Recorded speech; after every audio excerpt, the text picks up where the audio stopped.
Hello. Thank you once again for joining me. I'm so happy that you're here with me. We're going to read another Bible story tonight.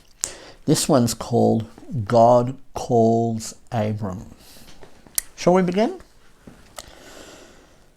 The three sons of Noah were Shem, Ham, and Japheth, and their families made their way to different parts of the world. Now Abram lived about 400 years after the flood, and he came from the family of Seth, whom God had blessed. Abram lived at Ur in Chaldea, and there came a time when God appeared to him and made a great promise. And God said, "Leave this country in which you live and your relations and go to the land that I will show you. I'm going to make you into a great nation, Abram, and through you all the nations of the world shall be blessed." So Abram moved out of Ur as God had commanded him. He took with him Sarai, his wife, Terah, his father, and Lot, his nephew, and they came to Haran. They stopped at Haran, and there Terah died and was buried. Abram then moved to the land of Canaan with all his servants and cattle. It was a long, long journey, and it took him many, many months to reach Canaan. When they rested there, God said to Abram, "This is the land that I'm going to give you, you and your descendants." Then Abram built an altar on the spot where God appeared to him, and he worshipped the Lord. Afterwards, Abram traveled around the country to see the land that God had given him. The Canaanites were still living there. Abram pitched his tent among the hills near Bethel. From there he moved his flocks of cattle and sheep to different places as they were pastured. The servants of Lot, Abraham's nephew, were always quarreling with the servants of Abram over where the animals should feed. Lot had become very rich and herds of cattle. So Abram said to Lot, "Let there be no quarreling between us. It is best if we separate and go to different places. Would you like to choose which way you want to go, and I'll go the other way?" Lot looked around, and he saw that the valley of the Jordan River was lush and green. It would be very good for his cattle. It looked beautiful and fertile. "I'll have all the plain of the Jordan," he said, and so they parted. Lot went to live among the cities of the plain, and he pitched his tent near Sodom. But the men of Sodom were evil before God. As soon as Lot had gone, God said to Abram again, "All the land you see is yours. I'm giving it to you and your children." It was as if God said, "Abraham, you've let Lot have the best, but really it's all yours. It is the land I'm giving you." However, Lot was soon in danger. Some tribes who lived in the hills decided to invade the cities of Sodom. They came and fought with the people who lived there. They defeated the city of Sodom and Gomorrah and took away all that they could from the city. They also captured Lot and all that he had. But one person escaped and came and told Abram that Lot and all his people had been taken captive. Abram armed all his men and marched off into the night to catch the raiders. He had 318 trusted servants. They caught up with the invaders, and he defeated them. Abram rescued Lot, his family and his servants, and all their goods, and brought them back. On the way back, God's priest met Abram and blessed him. Once more, God spoke to Abram and promised to reward him. Then Abram said to God, "But Lord, I have no children of my own. My wife and I are growing too old to have children now. How can your promise be true?" God replied, "You will have a son, and your family will become a great nation. There will be more people than you can count. Now look up at the starry sky and begin to count the stars that you see there. You will never finish counting them. There are so many. Your family will be as many as the stars in the night sky. Abram believed God, even when he could not understand how it could be. He worshipped God with a sacrifice, and God told him more about what was going to happen to his family. Abram, your descendants are going to be slaves in another land for 400 years. They're going to suffer, but in the end of that time, I will punish that nation that made you slaves, and you will come away with wealth and many possessions. Now Sarai, his wife, had a maidservant whom she had brought back from Egypt. Her name was Hagar. Sarai agreed that Hagar should have a son for Abram, and so Ishmael was born. But it caused trouble in the family.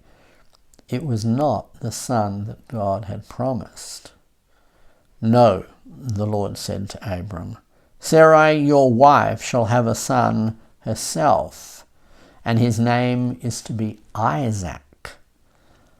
I am changing your wife's name from Sarai to Sarah, which means princess, and I'm changing your name from Abram to Abraham, which means a father of many. God made a solemn promise to Abraham. When he is born, Isaac is to be the one whom I will bless the whole world. But still no baby came. Then one day Abraham was sitting in the door of his tent in the heat of the day, and he saw 3 men. There was something special about them. They didn't look quite like ordinary men. Do not pass by, Abraham said to them. Come and wash and refresh yourselves, and I will prepare a meal for you. So he called Sarah, prepare a meal for these men, some fresh bread, tender meat, milk for them to drink. So they agreed to stop and talk to Abraham. Where is your wife Sarah? They asked. She is in the tent, answered Abraham. And then they gave him some good news. This time next year, Sarah is going to have a son, they told him. Now Sarah was listening behind the tent door, and she laughed. I am too old to have a baby now, she said to herself. Then the Lord said to Abraham, why did Sarah laugh and say, I'm not really going to have a baby? He then said, is there anything which the Lord cannot do? I promise you, Sarah will have a baby by this time next year. The men got up to go. They turned towards Sodom. Abraham liked talking with them, and they walked along the road together. The Lord said, shall I tell Abraham what I'm going to do? I have chosen him. I know that he will bring up his children to keep my way and do what is right and just. No, I will not hide from Abraham what is going to happen. Abraham, God said, the sins of the people of Sodom and Gomorrah are very bad. I'm going down there now. Abraham was alarmed. His relative Lot was there. Lot had in fact moved into the city of Sodom.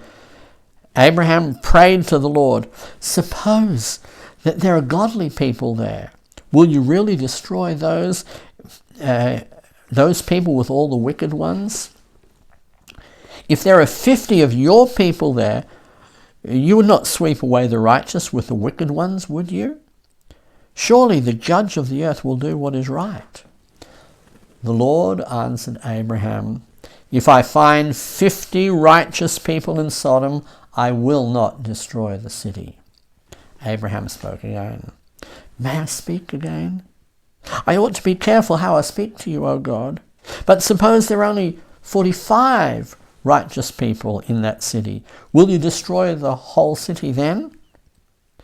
If I find 45 righteous people there, I will not destroy the city, God replied.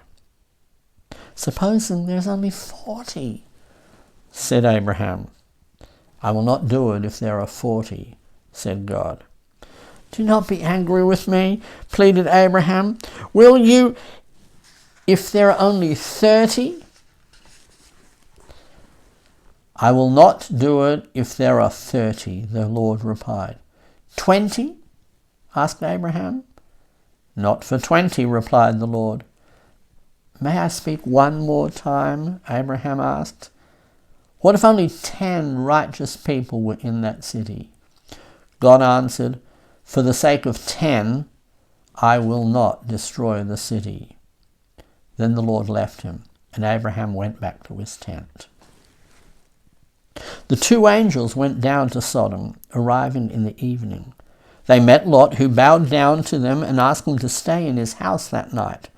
They said that they would not trouble him, but he urged them to wash and eat and rest in his house.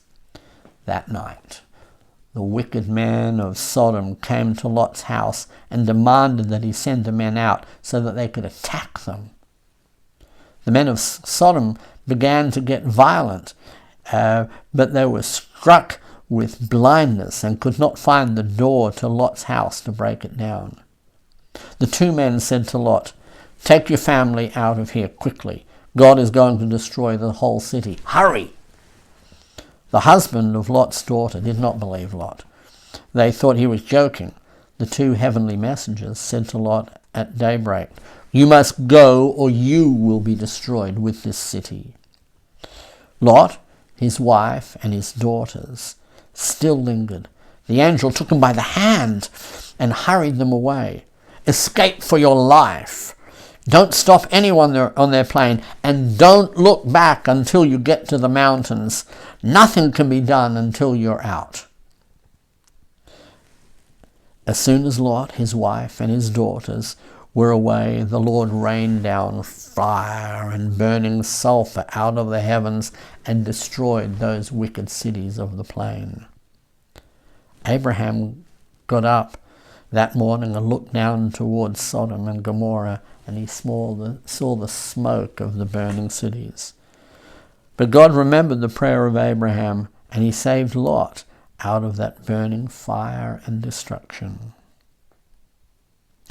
God also remembered his promise that he had given to Abraham and Sarah.